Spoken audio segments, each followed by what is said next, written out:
Hello and welcome to another episode of The Weighing Room, where it's just the two of us this week with Paul, a late non-runner. But me and Frankie are going to go through 7 live races on ITV Racing this weekend, with 4 races from Doncaster's Lincoln meeting and 3 races from Kempton on the all-weather.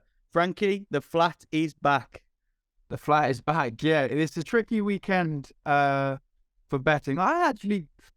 Although we're all quite outspoken about probably being more national hunt racing fans on this podcast, I think I do prefer the flat from a betting perspective, but you do have to give it a couple of weeks to get going.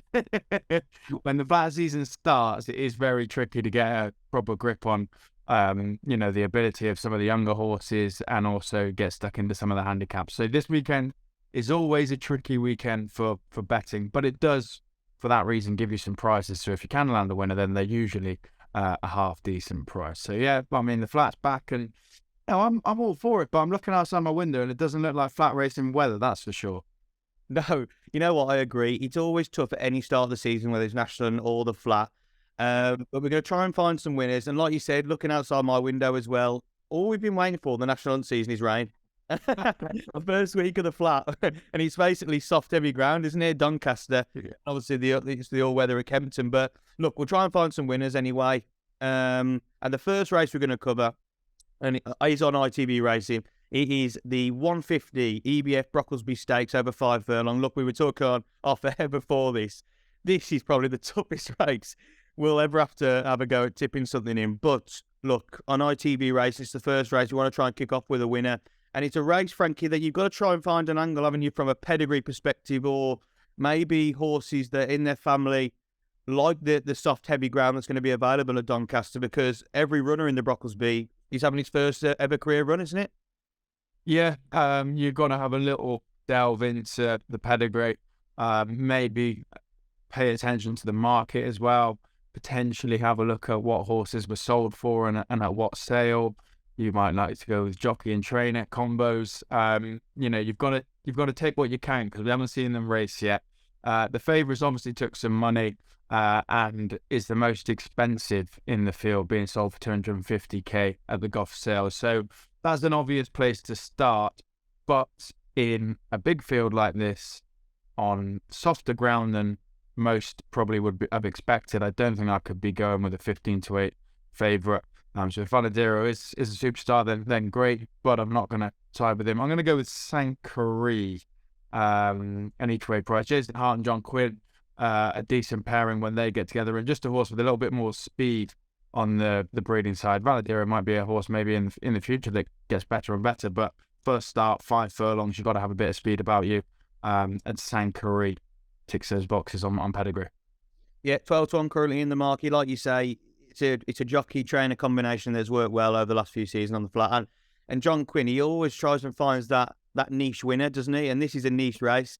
So, 12-1, we'll see what happens there. I'm with you on terms as I think the favourite, look, it has come for some money, and it's cost the most amount of money. And obviously they had Persian Force in this race last season, so this could just be an obvious shout. But like you said, 15-8 favourite at the top of the market with 25 runners that we know absolutely nothing about. Might as well have a stab at one. And the one I looked at was Equiar for Darrell Holland with Danny Tudhope in the saddle.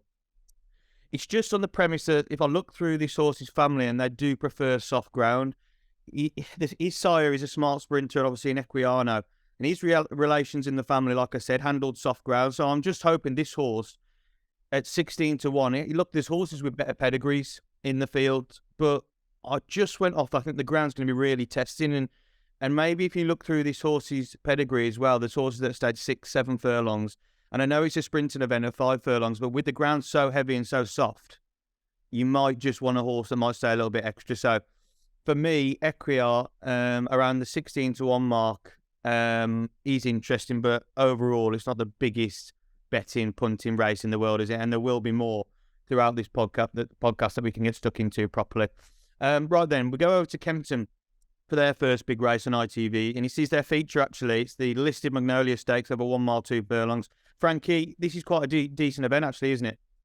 It is, yeah. I quite like one in here as well, actually. Fox's Tails, third last time out in the race that Lord North won before going on to win at the Dubai World Cup, and just was forced really, really wide round the bend, which pretty much killed his chances that day. And if you watch the way that Fox's Tail's finishing, although behind Lord North as he's lost however many lengths round the bend, they were kind of finishing the race at the same sort of pace. It did really quicken up nicely and finish his race well.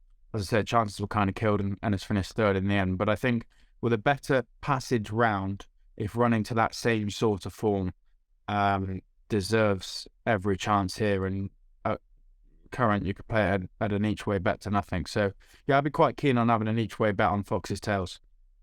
I tell you what, couldn't have put it better myself. I think Fox's Tails is exactly the bet in this field. Secret State, you could definitely take on. I actually like Secret State, but I think at 13-8 off the back of a really bad run, dropping back to 1 mile 2, where there's going to be bigger races in the future, and being gelded, which I think it's harsh, this horse being gelded, because I think it could have been quite... Look, there's been horses that have gone to stud that have been worse than what Secret State have done. But Fox's Tails, 11-2, some firms are offering 3 places on this. That's a serious each-way bet, isn't it? Like, if you look at what this horse has done throughout his career, in 2021, he was a Royal Ascot winning the Golden Gate Stakes. He's only progressed from there. He then finished ahead second at Newmarket to Dubai Honour. Dubai Honour's gone on to be a Group 2 horse running in Group 1s. He's won the Group 3 Rosa Lancaster Stakes. This isn't a bad horse at all. Like, he's also run an Arc Trial and finished by a next second. So that was at Newbury. Look, he has put in some really bad runs and lost his way really in 2022. But like you said, with that run on the all-weather behind Lord North, obviously Lord North's gone and franked it in the Dubai Turf. That race is his own, really, Lord North in Dubai, winning that 3 times in a row. But Fox's Tails came so wide, and how it finished. Tyrrhenian Sea's in the race as well. I'd have them reversing form all day. Tyrrhenian Sea got the perfect run through and finished second, but it was only by a head in the end. And if at the same passage as what Fox's Tails had, I don't think they would have been anywhere near each other. I think only Fox's Tails will improve from that. Obviously, back on the all-weather. Oisin Murphy in the saddle as well. He's absolutely huge.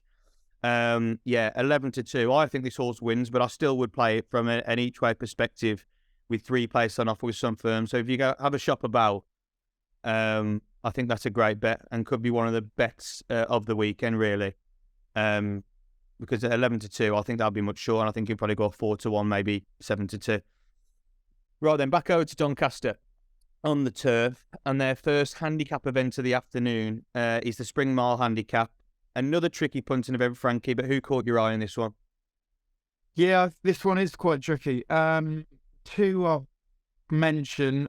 The favourite, as for me, is probably the most likeable, Baltimore Boy. Was coming home strongly, finishing second to Raising Sand. He also goes in this race, and you could argue Raising Sand is potentially overpriced, but there's a bit of an Ascot specialist. Managed to nick a few lengths on the field. It was actually Safi Osborne on Raising Sand and David Egan, boyfriend, I think, on the selection Baltimore Boy. So there might have been a couple debate after that race. But yeah, Safi managed to nick a few lengths on the field, as Raising Sand has done a couple of times at Ascot. And Baltimore Boy couldn't quite get there, but did finish the race really nicely. So I quite like that, and with only 1, 2, 3, 4, 5 runs to his name, potentially still exposed coming into a handicap. The other, again, that is probably one of the more unexposed horses in the field would be the Gatekeeper, who showed glimpses of form early on before having 600 odd days off, and then one last time out on the all-weather. It was only a Class 4, but it was over 7 furlongs, 1 going away. The mile won't be a problem, and if you take a bit of the early form plus the return being a winning one, I think the Gatekeeper also has its chance. So the favourite's my selection. I like the way the Baltimore Boy finished its race last time into second, but the Gatekeeper tends maybe a small each way. Yeah, 15-2 and 10-1. Yeah, Baltimore Boy, he's got obvious claims, hasn't he? It's just obviously big fields. Can they put it all together again? The one I picked out here, and it's a bit of a chancy one, even though it's 12-1. He was a bigger price anti-post.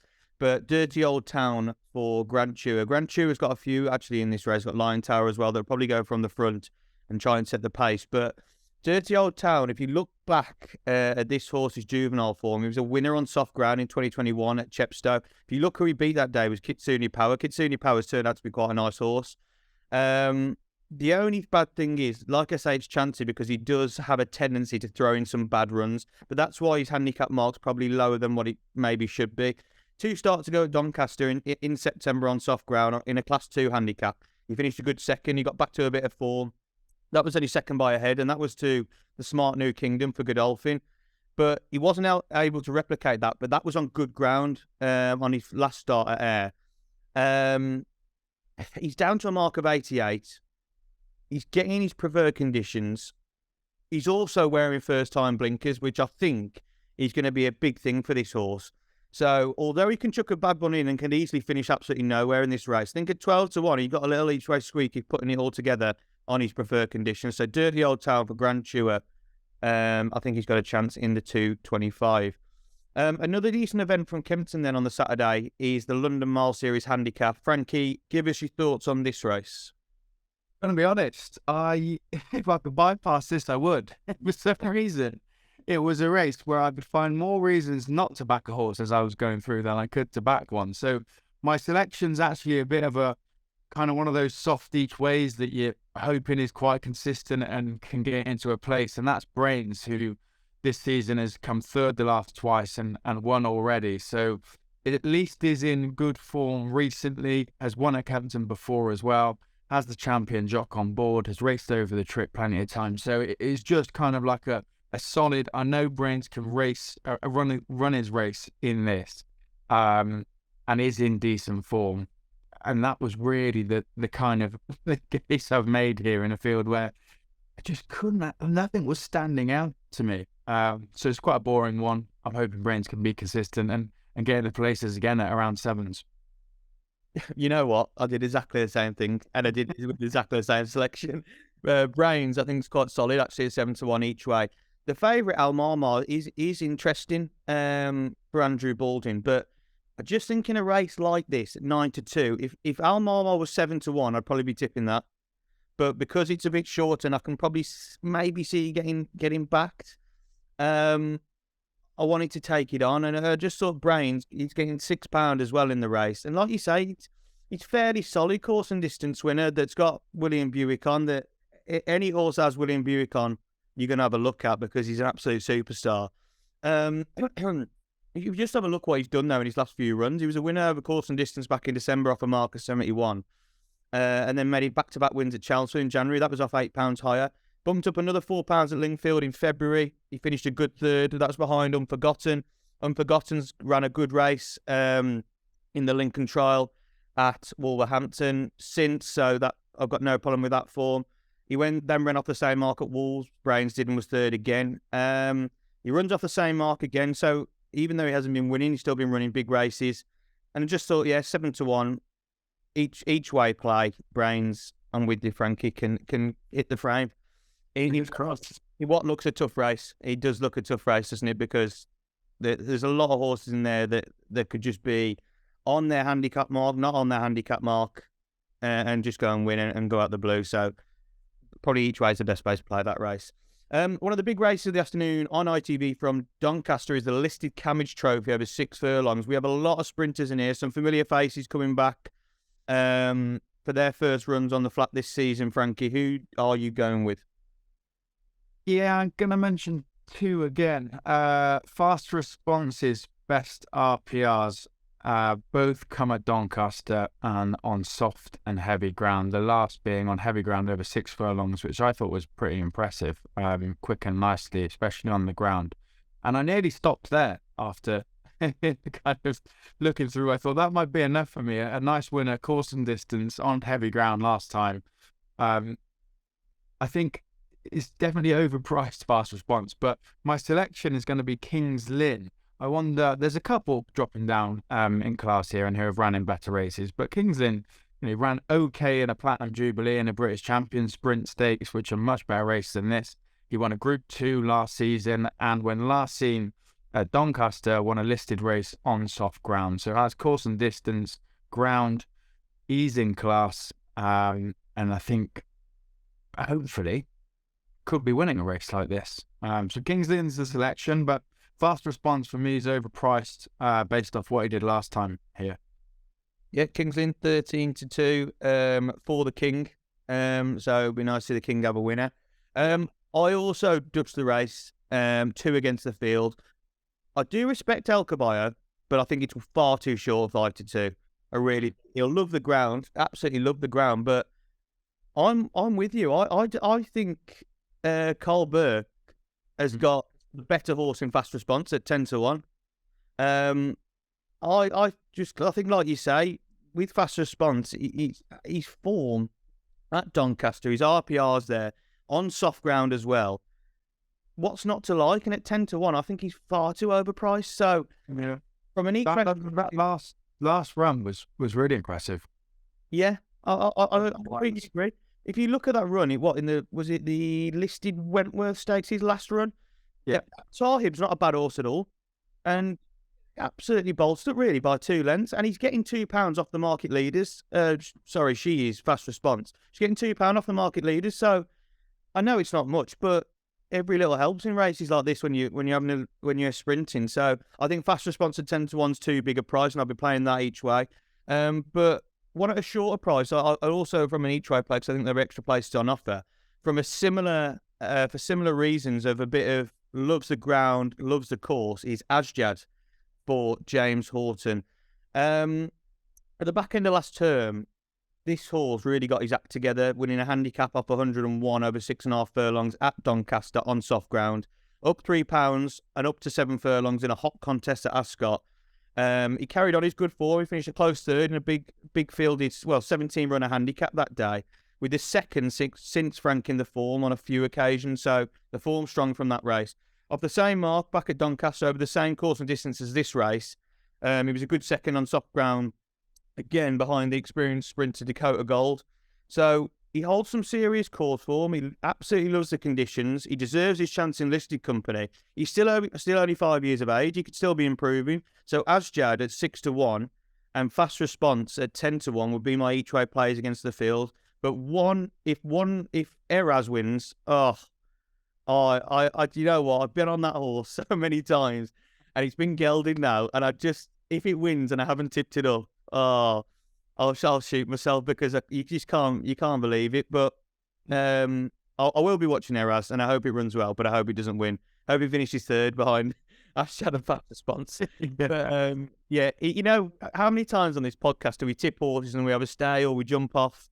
And I'm jumping off Eras today. And normally when that happens, the horse goes and wins, doesn't it? So yeah, but you can't stick with the horse just because, can you? You've got to look at each at a time. It does hurt you if they go and win, doesn't it? Oh yeah. Well, we'll have to see. But no, I actually really think this is a really good race. It's tricky, but I think we've made some good cases for horse at each way prices there. So we'll have to go and see. Like you also see tactical in there as well, and obviously that was with the King and not anymore. So. The King could actually have 2 chances, but one that's actually is, one that's not is anymore. Anyway, we move on to Kempton's final event on the pod this week, where we're covering the Queen's Prize Handicap for the Staying Division over 2 miles. Frankie, who takes your fancy in this one? Oh, I'm undecided. Aztec Empire, for me, probably gets the vote, just the way that he won last time out. It was a worse race than what Bandinelli's come third in. And even Duty of Care on the ratings and the races that he's won, probably slightly better form. But I just like the way that Aztec Empire stayed on and was almost going away at the end of 2 miles, whereas Bandinelli was caught and ended up third. So on all known form, Bandinelli, well, and on ratings, as you can see, would be the better horse, but I think there's more to come from Aztec Empire, so I'm going to stick with the favourite. Yeah, I agree. I think Aztec Empire, there's way more to come, but I didn't, even though I think this favourite could easily go and win, I wanted to take on the rest of the field. So I picked out Bascule at 8-1 for Richard Hughes and David Egan. Look, it's not the biggest betting race for me in the world, but I just saw 8-1, it could be a little bit of value. Second over course and distance in November behind a nice type for Andrew Baldwin. He was giving away that day as well, and that was a really good run. He then finished another good 4th in a better race, only a length and a half behind the winner that day. Since then, he's been sent hurdling. He's been to Newbury and Taunton. If you look at the horses he's finished behind, who's won that race, he was Jupiter de Geet, who won the first one. The other one was Ray Middleton. They're not bad horses. Look, he obviously isn't a hurdler. He can't jump hurdles that well. He definitely stays at 2 miles. And back to Kempton, a track he knows very well. Back on the flat where he doesn't have to jump anything. I think Bascule 8-1 could be a little bit overpriced. He's got the inside stall as well. I know it doesn't really mean a lot for a big race, but at Kempton it can be tricky if you're out wide. So I thought 8-1, where I wasn't fond on much in the field. I do respect the favourite, but from an each-way play, I think Bascule 8-1, that's be the way I'd go in that race. Right then, the big one we're going to finish this week's podcast with is the Lincoln Handicap. From Doncaster. Every punter wants to land this race to kick off the flat season, don't they, Frankie? This is a race I am really fond of, actually, because as soon as Cheltenham finishes, I'm looking for who's going to go and win the Lincoln. This year, it looks an absolute cracker. We've got Alma Beer at the top of the market, 4-1. There's been some really good signs from William Haggis about that horse, been drawn well in stall 10. So, and he'll absolutely love the soft, heavy ground. Awal for Simon Crisford at 5-1. Wanis at 17-2 for Charlie Hills and Jim Crowley. Baradar for George Bowie at 9s, and Atrium 12s with 12-1 bar them. So, Frankie, who are you going with? There's a lot in the field. So, are you playing 1 or are you playing 2? You got out of a stab with 2, haven't you? But I mean, as I say that out loud, I'm having to go with 2 off the same form line. So it's either good or bad news, really. Because I wouldn't be able to split them too far against each other, let alone the rest of the field. So I'm hoping that the form line I've latched onto is half decent. Atrium is the first to mention, the shorter of the 2. Just a horse that's been on that steady incline last season, progressing through handicaps, mark going up, but matching a rising its mark with a rise in performances. And that hasn't really stopped. If you watch this horse, there's no blip, there's no kind of sort of flatten out. It's just been a steady upward curve, and that finished winning over course and distance on soft ground when given a great ride by William Buick that day, and came from nowhere really to kind of weave his way through the field and end up getting the better of Empire's State of Mind late on. So Atrium's probably the selection, but I just can't. Empire State of Mind, the horse I just said in second, how's that 20-1? I think that's overpriced. It's been really unlucky to finish third the last 3 times. I'm just trying to find the horse. Glam de Vega was the horse that beat it the first of those 3 seconds. Then was caught by Atrium, the race I just mentioned, and then was caught late on at York, when you probably would have thought that he'd had the race sewn up. Again, it's a horse that's won over a mile. It's won on soft ground. It was second at Doncaster last time out. The question is, does Taylor Fisher's £5 have an even better impact, or am I slightly worried about a young jockey? And there's no disrespect to Taylor Fisher. It's more just generally speaking, how many young claiming jockeys have won this race? I don't know if you can think of any off the top of your head, but you'd probably like to side with a bit of experience in this field. Every year I feel like there's one that everybody says this horse is well handicapped, it's got a decent claimer on that takes off 5 or 6 or whatever, 5 or 7, and it should be well in, but it never really seems to work out like that. So he's definitely got his work cut out. You seem like you got one on the tip of your tongue. I think I have, yeah. I think Benoit de la Salle won it on El Hakiki at 2021 on John Gosden's horse when he pulled it out. So I think Benoit de la Salle. So I'm pretty sure, but that's off the top of my head. If people are watching, have to check that. But I'm pretty sure. Well, there's not many bad claimers. No, you're right. I'm pretty sure Benoit de la Salle did win it in 2021. I think it was first ride on turf as well. So I don't think there's a lot of claimers that do win this race, but if you think the jockey's capable enough and they get you £5 off, like let's say, like Benoit de la Salle, it's on migration. That's a handy £3. We know what he's about. Taylor Fisher, no disrespect to him, but we don't know as much about him, do we yet, as maybe other claiming jockeys like Billy Lockney. We know a lot about him. He's 5's absolutely brilliant. So I don't think there's any harm with the 5 taking off. And I can see where you're coming from following the same 4 lines, because if Empire State of Mind went and beat Atrium, you'd be like, oh, what's going on? But it's the same line. So yeah, 2 nice prices in there. We've got 12s and 20s, 2 to have a stab at. There will be extra places, so have a look at different firms, what they're offering. I've also played 2 against the field, but I will just say a disclaimer that Alma Beer, I think, is a very good horse. But at 4-1, 7-2 in a field as big as this, I'm happy to let this horse win, because I'd rather be going searching for a bit more value in the field. And a horse I really, really like And I tipped it up as a nap, actually, when it won last time out. Haydock was 1 East. Oh, I knew that was coming. Yeah. I am a sucker for the Shadwell colours. Honestly, I absolutely love those horses. But 1 East did me a right favour last time, and I'm sticking with him again because he's only gone up £3 off the back of that winner, Haydock. So his ground conditions have come. But if you just look what he did last season, he came into his own. He brought up the hat trick in the Esher Cup handicap at Sandown. That was on seasonal debut. He then went to Royal Ascot off a mark of 91. And he finished a really good 6th to 30 in the Britannia Stakes. The Britannia Stakes is the most horrid race to try and win from like an owner's and trainer's perspective, with 30 runners all going out like the clappers. But I thought he ran a really good race off 91. Look, he ran no race the time after that. Not sure what went wrong then. But if you look what he was only up £2 to a mark of 93 at Haydock in the old Boston Handicap. And like I said, I tipped it up and he loved the soft grounds. His first time proper getting into the soft ground at Haydock. And we all know at Haydock how soft it can get. I don't think it was heavy, but I think it was soft. So he won really well that day. I thought he was going away. He's only been bumped up a further £3. He's obviously been saved since then for this. What is he, 9 stone 1?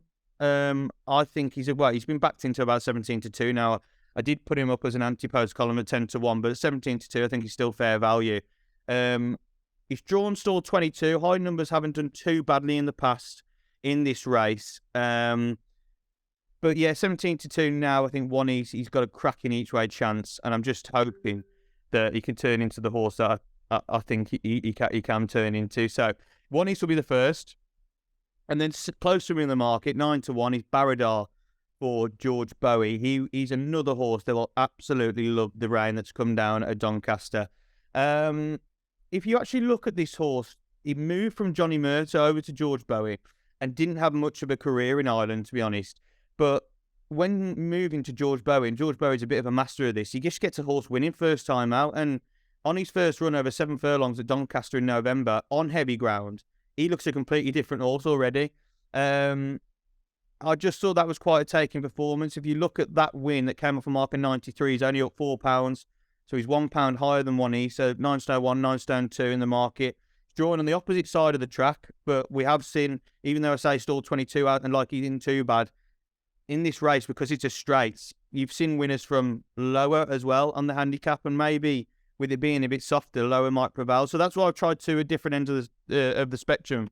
So we'll have to see. But I thought Baradar 9 to 1 was an each way player as well. So it's a tough race. It's a race that we all want to win. I think the favourite's a good horse, but too short a price at the moment. So 1 East and Baradar will be the 2 horses I'll play against the field, hopefully can nick some places. Frankie, that's it for this week. We've got our flat fix there, haven't we, going through all the races on ITV. But now it's time for the nap, please, of the weekend. And last week, I know I was away, but I was catching up. You did well last week, didn't you, with the naps? Yeah, Bonte went in. Yeah, it was one of the... I did actually back her, but it's one that when she went and won, it's always the way, isn't it? You think, oh, I could have had a few more quid. Yeah, definitely. It seemed fairly obvious she took money. She went well. So, to be honest, I think it'd be worth keeping an eye on her the next time she runs as well, depending on what happens with her mark, but on where she goes. But I say there's more to come from her. So, yeah, we've got a nap in. There's only 2 of us, and you've asked me, so I get first pick, which means come do my nap. We've gone through, to be honest, there's barely been a selection from either of us under 5 to 1, has there? There's been some big prizes in there. As we mentioned at the top of the show, it's tricky betting, but King's Lynn's probably the one, as you've said as well, that just seems real solid as an each way bet to nothing, and I think could go and win that race. Yeah, King's Lynn 13 to 2 in the Cammidge Trophy. I've got 2. I've got 1. Sorry, what am I talking about? Not King's Lynn. I'm talking rubbish.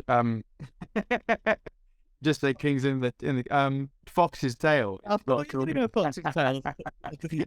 Not King's Lynn. Fox's Tail. Yeah, Fox's Tails would be mine for the pod as well. I think we both spoke really strongly about that, and we're 11 to 2 each way. Some firms offering 3 places. I don't think you can go wrong with that at all. But a horse in the race after the Lincoln, in the 4:10 at Doncaster, it's the Doncaster Mile Stakes, Poker Face for Simon Ed Crisford, currently 6 to 4 at the top of the market. Unbeaten on all 3 starts to date, off the back of his handicap debut last time. He could be seriously special. He deserves his shot in a listed company now. all the horses in this field, I think, are on the decline, whereas I think he's on the up. He's got to go and prove it because his ratings compared to the rest aren't as good, but I think Poker Face could be a very, very good horse for these connections. And I think at 6-4 top of the market will maybe be a shorter price bit on the off. So, yeah, for the pod, with you, Frankie, Fox's Tails, them to 2 each way is absolutely solid each way, bet to nothing. But from a win angle, Poker Face in the 410, even though we haven't covered it, I've chucked one in. I've done a poll this week, but I've stayed at Doncaster. But yeah, that's the Napsen for this week. Frankie, thanks as always for your selections. And we've kicked off the flat season. Hopefully we've found some winners between the two of us. Please be sure to like this video, comment your selections or nap for the weekend or any horses you think were worth following on the flat across the season. Make sure you subscribe to Wiz Enclosure channel as well with plenty of content to look through. All the best wherever you're back in this weekend, and thanks for watching.